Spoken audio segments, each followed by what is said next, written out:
Hello YouTube, Sp4zie coming right at you with a Yasuo mini guide. In this video I'm gonna cover some of the cool stuff you can do with this champion. On screen you'll find the level distribution that you probably want to rock, and some runes and mastery options. We're not gonna focus too much on the basics though, but instead we're gonna go through some of the mindsets and mentalities you want to have whilst playing this champion, and also some of the more intricate combos and gameplay stuffs that you can perform using and utilizing the strength of this champion, which I'm hoping will reduce the learning curve a little bit for you guys. But before we dive into it, I just want to say that Yasuo is pretty difficult. He takes a while to get used to. He has huge potential, but unlocking that is going to take a lot of skill and requires a lot of practice. So with that said, let's dive into the first thing I want to talk about, which is the static shiv and the potential of this champion. We're not going to talk too much about items, like I think Triforce might be a very viable option as well. I haven't tried it myself. Static shiv probably one of the most gold efficient buys you can get though. So let's take a look at the stats. You got 40% attack speed. Not only will attack speed allow you to dish out more damage oftener with your auto attacks naturally, but his Q's cooldown is reduced by this attack speed, which is key. You want to be able to smack out those Q's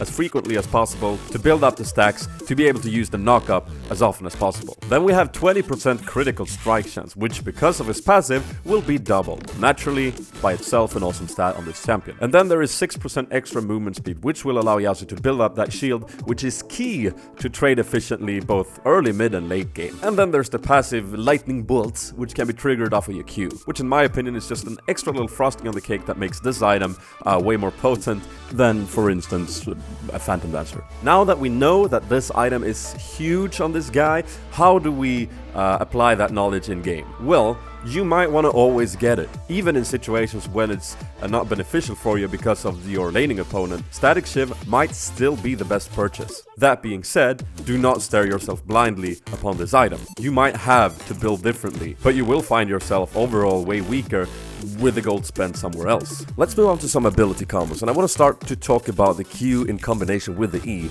and when to use them together. Because once you have your knock-up ready to use, you have two ways of applying it to your opponent. You can either shoot the whirlwind out from afar or move in with your E and apply it directly to them that way. And your decision making around this should probably be, if you want the secure CC, you should probably move in with your E, knowing that you can take the damage as you move into melee range of opponents. Using the Q from afar comes with less risk, but also it's kind of dodgeable. The enemy could flash or juke it, so the CC will not be as secure. Here's a good scenario of what I mean, and the high risk, high reward scenario that comes with this combo. I have the third stack on Q, and Shen is coming in for a gank. When Rengar goes for the CS, I don't have the Q up, so I want to make sure I hit it when it's up, so I use E to go in, and then I kite the wrong way. My passive is going to block a lot of the damage, but notice how much damage I took just by moving into melee range. Because I wanted to make sure I hit the CC, I tanked a lot of minions and everything, so you kind of have to be ready for that, which is going to move us nicely into the E and the mentality around it. A little basic tip is that you can obviously use it to last hit on the turret, because yeah, it's on a very short cooldown if you use it on different units. In general, Yasuo with enemy units around him is extremely mobile, but without them, he's sort of reliant on his flash to disengage. And in teamfights, you want to partly look on enemies that you can assassinate and deal damage to, but you also need to look at enemies as utility markers for disengaging once you've entered the battlefield and dealt damage to the key target, because at that point people will focus you down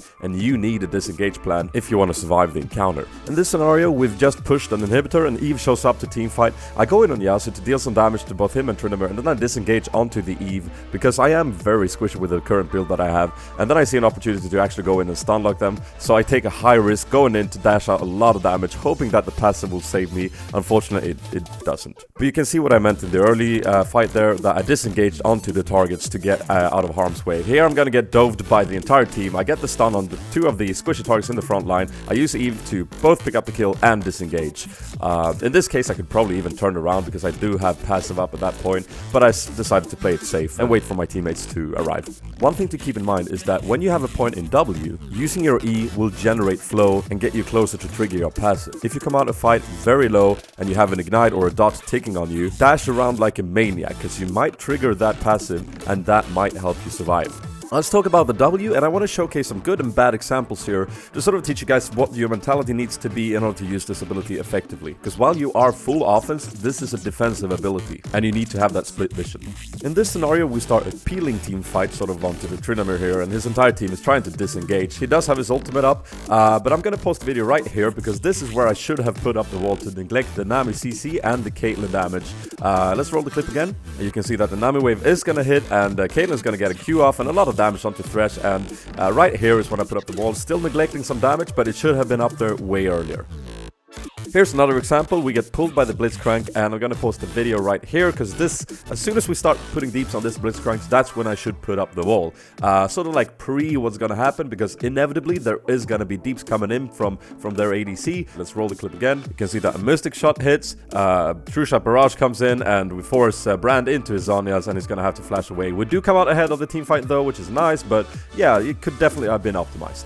In the next clip, I'm standing at the big Wraith, and I'm doing some deeps using my Q. I do have the third stack up. As I bump into Caitlyn, I use it instinctively to close the gap, use the E, and then put up the wall to neglect every single utility spell from Nami, and I even use Nami to get closer to Caitlyn and finish her off. So you can see that Yasuo has a lot of utility when used correctly. Here we're doing Baron. This is a very basic example. I have my third stack up. I use it to jump over the wall, and as soon as I see the ace in the hole come up, I put up the wall to neglect that damage. Probably wouldn't have killed me, but overall, that's how you want to use the wall. Finally, I need to talk a little bit about the ultimate and decision making on when to go in and when to not go in. First off, it's extremely strong to put a Wukong, a Malphite, an Alistar, or someone with a knockup into your team, because it'll make it way easier for the Yasuo to pull off intricate combos and to make him not have to use his Q for the ultimate effect. There are also a lot of abilities that you wouldn't think is considered airborne that actually are. For instance, Vayne's Condemned, Quinn and Valor's Vault, Tristana's ultimate, Riven's lost a Q thingy, Thresh's Flay. I mean, there's tons of abilities that you can use your ultimate off of,